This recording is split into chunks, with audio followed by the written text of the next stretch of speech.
આજે સવારથી જ મારા ઘરે જે પોલીસને ખડકી દેવામાં આવ્યું છે અને અમને નજરકેદ કરવામાં આવ્યા છે, ત્યારે આ સરકાર ખેડૂતોથી બી ગઈ હોય અને અમારા જે ખેડૂતોના સવાલો હતા એ હતા કે નાણાકીય મંજૂરી જે 45 વઢવાણ, મૂળી અને ધાંગધ્રાના ગામોને પાણી આપવાની જે યોજના હતી 417 કરોડની, જેમાં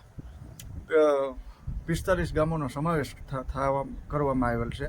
પરંતુ આ યોજનાને ખાલી વહીવટી મંજૂરી મળી છે, નાણાકીય મંજૂરી નથી મળી, કોઈ ટેન્ડર પ્રક્રિયા નથી કરવામાં આવી, કોઈ કંપની કે કોન્ટ્રાક્ટરને કામ આપવામાં આવેલ નથી અને સીધું જ આનું ખાતમુહૂર્ત એક લોકસભાની ચૂંટણીમાં મત ખેડૂતોને લેવા માટે થઈ અને આ એક લોલીપોપ સમાન યોજનાનું ખાતમુહૂર્ત જ્યારે થવા જઈ રહ્યું છે, ત્યારે અમારો સવાલ તંત્રને અને સરકારને એ જ હતો કે અમને નાણાકીય મંજૂરીનો કાગળ બતાવો, કઈ કંપનીને કામ આપ્યું છે, કેટલા સમયમાં આ કામ પૂર્ણ કરવાનું છે, એ બાબતની અમારી વાત હતી. તો જે ખેડૂતોનો અવાજ દબાવવાનો પ્રયાસ થઈ રહ્યો છે એ નિંદનીય છે, જેની આવતીકાલે મુખ્યમંત્રીના જે ખાતમુહૂર્ત કાર્યક્રમ છે એમાં અમે ખેડૂતો બહિષ્કાર કરવાના છીએ અને ખેડૂતોની પાકી હાજરી મુખ્યમંત્રી સમક્ષ જોવા મળશે, ત્યારે જ ખબર પડશે ખેડૂત સંગઠનો શું છે અને ખેડૂતોની તાકાત શું છે.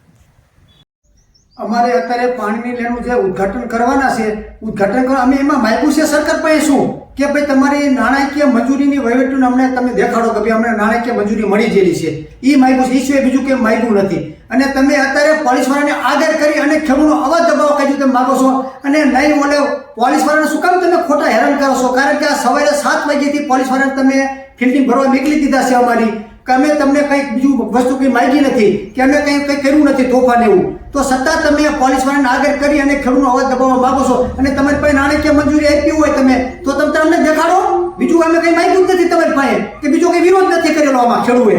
અને સાચી વાત તમારી હોય તો તમારે તરત દેખાડી દેવું પડે કે અમારી નાણાકીય મંજૂરી છે, તો કંઈ ખેડૂતનો પ્રશ્ન જ નથી. એટલે ખોટા હોય તમે ઓલું ખેડૂતને બનાવવાનું બંધ કરી દો.